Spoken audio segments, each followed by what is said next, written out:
Hey, this is Bloodmire's channel. We're bringing you another Warhammer battle report today. Vampire Counts versus Orcs and Goblins. My opponent today was a guy by the name of Daniel. I've known him for about 3 months, and this is the first time he's played Orcs and Goblins. Now, he has a Tomb King's army, but we decided that since he wanted to play Orcs and Goblins today, and I would help him out just a little bit, and we decided to go ahead and do a pitched battle. And we decided on 1600 points since the breakdown is easy of 400 points in each section.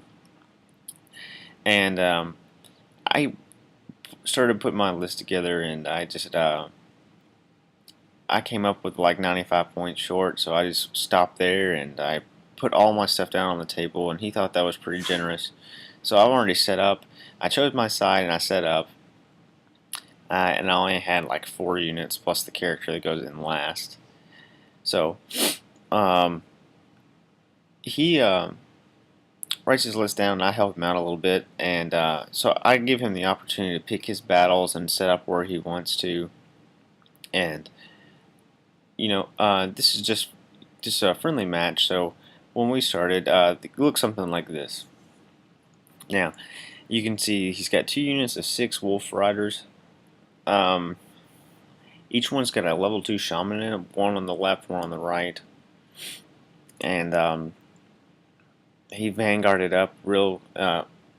He vanguarded up, so he's this is his first movement, and this is him rolling the dice to see if he can beat my initiative score. He actually does, but he lets me go first, and I can see why, because he wants me to get a little bit closer before he goes off with those charges. He doesn't want the pump wagons to get charged, so he lets me go first, and I see the tactics behind trying to let me go first, so I do get to go first. Now, he's got 20 black orcs up in the top left corner with his general and a mage. He's got 2 other pump wagons. He's got 2 units of 23 night goblins. Each one has fanatics. I know that much. And going to my side, I've got 35 skeletons with spears, full command. The icon of vengeance, in case my general dies, I won't take any crumbling test. My ghouls over there on the far, there's 40 of them. They're in horde formation, so lots of attacks. 10 dogs with the Doom Wolf, and then literally half of my army is in this back unit of Blood Knights. Those are conversion models. I do have the actual Blood Knight models, but boy, I'm not going to field them until they're perfect, and I'm still painting on them. So these are some old ones that I had from a few years back. Generals over there are on the back left-hand side. You see he has 2 dice beside him. Those are indicating what spells he has. So he had Van Hales and he had Gaze into Gosh, which was a pretty fortunate roll. I thought that Summon Undead Horde would help keep some of my units alive, but I think that it turned out for the better. So this is what it looks like before I go first, and my turn. I knew he had fanatics, and he didn't tell me about it. But with night goblins, his points had to go somewhere. And those things are deadly. So I just send my dogs a full 18 inches forward. They're no longer fast cab, but they are a war beast, and they still have a 9-inch movement. So I marched them 18 inches right off the bat, and that's just to draw out those fanatics. And sure enough, each one's got 3 fanatics apiece, and they wipe my unit down to 2 dogs. You can see like 4 of them didn't even make it there. 1 hit, wiped down 8 dogs, and the other one zoomed through there, and he just missed.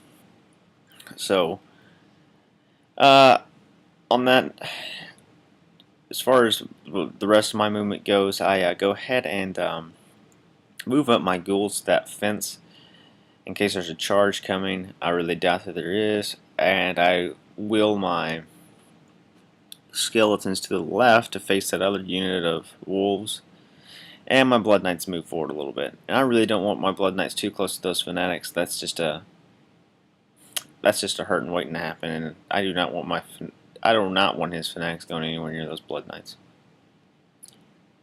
And so in my magic phase, I believe I simply spam some invocation and Van Hales, and that's just to get my dogs up to a little wider so that I can use Van Hales to push them through another fanatic and get it out of the way. And that's what it looks like afterwards. So I kill off another fanatic. So, you know, dogs have served their purpose. They're only 88 points for that entire unit. And it goes to his turn. Now, on the far left-hand corner, he fails his animosity test with those Wolf Riders. They squabble and are forced to charge, so they hit those skeletons. Now, he wasn't very happy about that, and I understand why. You know, they might win combat, but you know, I've got 3 ranks. He's going to have to do a lot of damage. And the pump wagons move forward, and one gets really close to my ghoul unit on the far right hand side. I think they're a couple inches away, so they don't hit that obstacles, but they don't hit the ghouls either. And then the fanatics go a little nuts too. But before that, he just moves his black orcs over on the far left, up a little bit behind the pump wagon. And after the fanatics move, one fanatic kills another fanatic. One fanatic actually hits that pump wagon that he moved on the right hand side, and it goes kaput. And so it's removed. It got dealt like 8 wounds. So unfortunately, there went the his pump wagon, and we won't see the rest of that. I don't think another pump wagon comes in the entire game really, but that's basically what happens, you know. And during his magic phase, he gets the first thing he rolls boxcars. So he uses the Curse of the Bad Moon on the far right hand side with his mage that he rolled, and he rolls 6 dice, and he does not miscast. He gets 4 5s and 2 4s, and he eats a mushroom. Mushroom doesn't wound him. Daniel winds up with a 33 roll, and I roll my 6 dice, and I could not get it off. And he asked me up front, since I couldn't dispel it, you know, I just kind of sat down, and he asked me personally which test should he make it, and I told him it shouldn't be strength. Strength is a good option, but it shouldn't be toughness because they're all toughness 4, and it's got the capability of hitting Crypt Ghouls and Blood Knights. So we decided on initiative test, since it's initiative 3 on the ghouls and initiative 4 on the Blood Knights. He didn't want to do a strength test. So that large blast template zooms on over, and it clobbers 21 ghouls. And I rolled really high on those characteristic scores, and it clips 1 Blood Knight, and he passes his test. And at this point, I was really upset with the way the game was going, because it's going to take a long time for those 21 ghouls to come back if I ever get the chance to. And finally, he uses his he gets the Gork will fix it off, and then he uses the Hand of Gork, since I have no Dispel dice left. And I didn't bring a Dispel scroll, which I probably should have done now. But his Hand of Gork allows him to get his black orcs on my left flank, 1 inch away from the skeletons, looking them like right, they're literally looking at them in the flank. Now,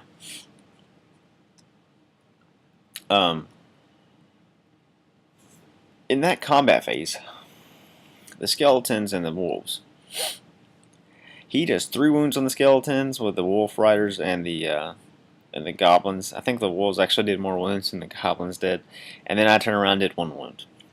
However, with my 3+ ranks and a banner, I win combat, and he fails his break test, and he rolls a 4 total with Swift Stride. He Rolled a 1, 2, and a 2. So I chased him down and moved up 8 inches. So that was a really big wiping the sweat off my forehead, and continue on, and I got a little bit of a grin on my face now. So that's what it looks like. Gorko Fix It is with the skeletons up there. Now it really didn't matter all that much, because I don't even think I rolled 6s. I rolled a lot of 5s but no 6s. So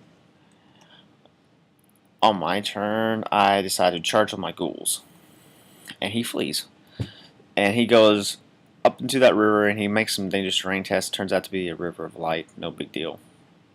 So he doesn't fail any dangerous terrain tests, but those things are almost out of the game now, and they're a few inches from the board, where you can see we're just using a grass mat, so he's about another 8 inches from the board total. The ghouls are just standing there by their lonesome now. There's only 19 of them left, poor guys. And in my magic phase, in my the Blood Knights turn and wield and look at them at the Black Knights, and they get as close as possible. In the magic phase, I spam the heck out of some Van Hells, and I get it off twice. The first one to complete a charge, the second time to get always strike first with rerolls. Now, you know, I'm just going to go ahead and show you the build on my Vampire. Vampire Lord level 2, Dread Knight, Red Fury, Beguile, Dread Lance, Dragon Helm, Dawnstone. What this means is all attacks hit automatically. He's at strength 7. For every wound that he gets an additional attack, which will hit automatically, and he'll be at strength 7. And Beguile, they have to pass a leadership test, otherwise he rerolls to wound. Dragon Helm and Dawnstone allow him to have a 1-up rerollable save. And that's that's kind of devastating.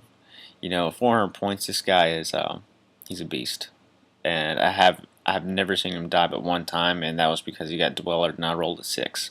Go fish, yeah. So he did 8 wounds by himself, and then all nightmares are toughness 4, strength 4, and with the rest of the Blood Knights throwing 4 wounds and 3, throwing 4 attacks with their champion and 3 more attacks apiece, I think I did that many wounds. So as you can see, he's actually pulled off a lot there. His wizard was not pulled to the front yet, and I got a little excited and took a picture. But it did 15 wounds, and with his general, so 18 wounds total.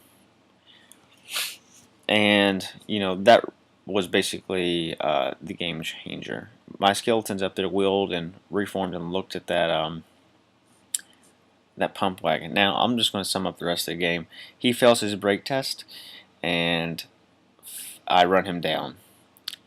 In the beginning of his turn, he fails to rally those wolves, and he runs off the table edge, and he calls it there. There's 1 pump wagon left, 5 fanatics, and 2 units of goblins, and I haven't lost anything yet.